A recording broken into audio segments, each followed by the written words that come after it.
After almost 3 years, this photography channel finally reached its first big milestone.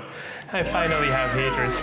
Not the fastest rate in reaching 1,000, but if I could do it, completed it, then so can you. And in this journey, I have tried a lot of things, watched a lot of YouTube education, implemented different strategies, which I'll share in a little bit. And while I'm not the most qualified to teach this topic, you might still get something out of this if you're struggling to reach this milestone. So let's get you started and first talk about what didn't work for me. You probably started YouTube or thinking to start because you're quite similar to me. You picked up a hobby, you find passion in it, you keep going, and then you decide to share your work to everyone because you thought you were decent at it. And then you start to think, maybe I can become a YouTuber, be rich, and then take control of my own life. Only now I'm broke and have no free time because I keep making videos. I thought being a YouTuber would just mean coming in and then making whatever videos and then people will just watch them. I know I wanted to share my photography, but if you look into my first few videos, they're not even about photography, they're about hiking, camping. There wasn't a real idea behind the vlogs, they didn't have a coherent story, and they didn't even talk about the shooting process. I thought people would just subscribe because they saw my pleasing personality. I have none, which pretty much held my channel back because the few subscribers I got from those types of videos weren't so invested in my photography. So the first big tip is to know what kind of videos you want to make, have a direction of what you want to share, and who will be attracted by it. YouTube educators will package this as knowing your definite target audience. So I thought my target audience was going to be single females in their mid-20s. YouTube thought otherwise. If you're new here, I don't plan to be a YouTube educator. I make on-location photography videos and my journey to improve it. So if you're not into this, you don't need to subscribe, but if you found this video helpful, just click that like button. I need the watch hours. Coming in unplanned or unscripted will tend to make your shooting process more tedious, especially if you're like me who fumbles his words a lot. Okay. In photography specifically, you might miss out a lot of shooting opportunities because you're focusing too much on the vlogs. And you might miss those crucial moments like beautiful light, beautiful compositions, or a beautiful moment. When I learned I can't just wing it, scripting became vital for me to present the things that I want to say in a more efficient way and have more time to focus on the things that matters more. You may not need a full script, but having a shot list for B-roll and maybe bullet points for the topics that you want to say really goes a long way. It can also save you time in the editing process later on because you already know the flow of the videos that you want to make.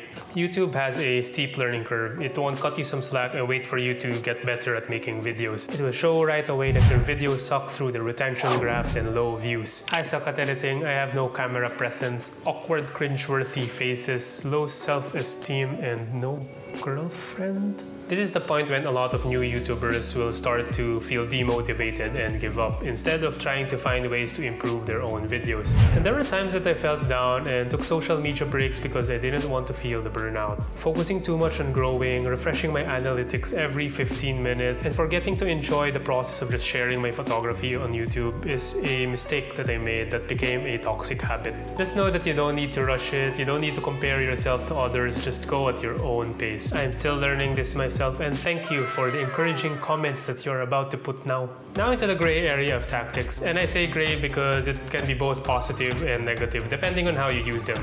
And the first one is shorts. Everyone says it's the fastest way to grow your YouTube channel, especially in an era where people's attention spans are like that of a fish. And I have tried this strategy. I have almost 100 shorts with a few thousand views. And it sounds great, but if you look at the analytics, I think it's being shown to random people, like people searching for Naruto versus Luffy. So use shorts sparingly unless you have a content strategy around it. Otherwise, it might hurt your long-form videos from unengaged subscribers who get out of them. I'm gonna be honest, I have paid for views, just tried it out, see the results, and I can finally say that I am real invested in YouTube and I have a negative rate of return. And that was the mistake when I did it first because, as I mentioned a while ago, I didn't have a content strategy when I first started. And that probably doubled down the mistake of me not figuring out my niche sooner. So promoting will definitely give you the views, that's what you paid for, but it can also give you subscribers that are not as engaged or invested in your overall content. And my videos are not really meant to be an ad, so I think a better strategy if you were to implement it is to create a video that was meant to be an ad, for example, a trailer for your own services. Okay, the next area is engaging with other content creators. It kind of helps getting conversations started and putting your profile out there, and I think this is good engagement. I definitely value the friendships that I've made with the other content creators. viewers. The downside of this is that it could also stab you in the back with abusers. They don't even watch the videos and they just leave rubbish comments and hoping that you'll check their channel out. But I think it's definitely a good tactic if you find the right community or creators to engage in. And now the approach or changes that I've made that I'm sure will have a positive effect on the long-term growth of this channel.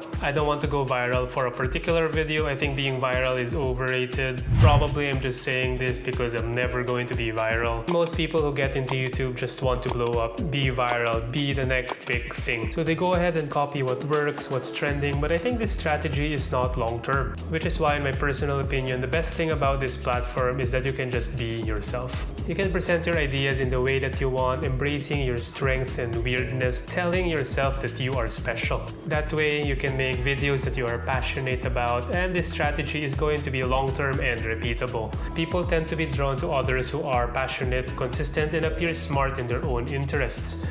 Good thing I can have as many takes as possible to look smart. The YouTube algorithm is a complicated term, but from understanding my analytics, it simply says that I'm going to suck. So from YouTube educators, this boils down to whether people are actually choosing to watch your videos, and once they do they stay watching your videos? So the titles, thumbnails, and average view durations will be the most important metrics that you need to focus on. I don't have the best click-through rates. They tend to average around 4 to 7% depending on the video. But even with a low click-through rate, some of my videos still get views, and that is a good signal that the topic is also an important factor in getting impressions. Some topics are just more discoverable and interesting to people, so spend some time in thinking about your title, thumbnails, topics, and how to package them. Like putting some catchy power words in your titles, curiosity values, and popping colors in your thumbnails to be more noticeable. You can learn more by looking at other successful creators in other niches and see what works for them and then steal their ideas. Just kidding, you can just get inspiration from them. And I do enjoy a wide variety of content to broaden my perspective. So for example, I watch Life of Riza for storytelling and filmmaking content, and to be honest, you should probably check her out as well. Very, very refreshing watch. I also watch Ryan Trahan for the entertainment value, and I think his content has ideas that are quite out of the box. Which means it's time to toss some balls. And of course, I can't be replicating these videos, but I do try to find points that I can add in my own videos. So for example, this video about annoying a hotel with moon photos is similar to Ryan's series of DMing celebrities, or my title and thumbnail for this video is sort of like a Mr. Beast packaging. They didn't really break the internet, but at least they tend to be on the top 3 or 4 of the recent videos, and to be honest, I actually have fun shooting them.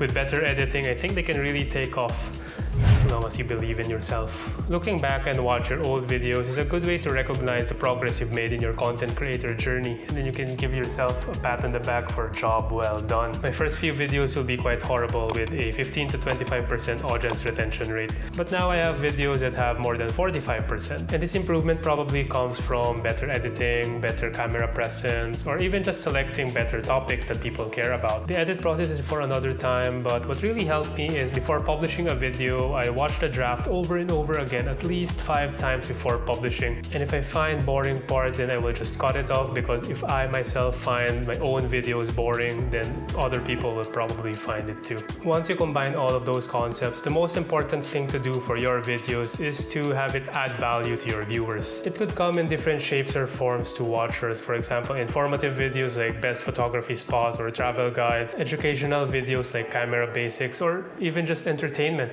With enough understanding of these principles, you will eventually get there. Maybe not overnight, but you'll get there. Now get out of here and watch this video.